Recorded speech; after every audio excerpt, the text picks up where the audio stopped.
Pinuno Pablo spotted sa isang karinderya ng madaling araw.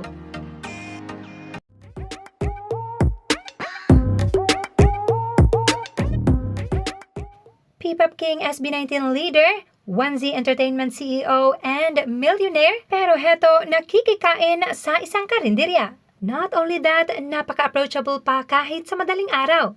Yes, yan nga ay binahagi ng isang kapwa natin 18 nang makita si Pablo ng kanyang kapatid na kumakain sa isang karinderya 1:30 a.m. Ayon kay Andunke, kwento ko lang konti, di daw po agad napansin ng kapatid ko si Pinuno kasi nakababaw daw po talaga yung sombrero habang kumakain ng hotdog at itlog na maraming ketchup. Pero namukhaan niya na daw po.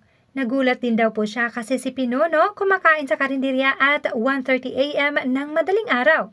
Katabi po kasi ng karinderya yung tindahan ng kapatid ko, so inantay niya daw po si Pinuno na matapos kumain.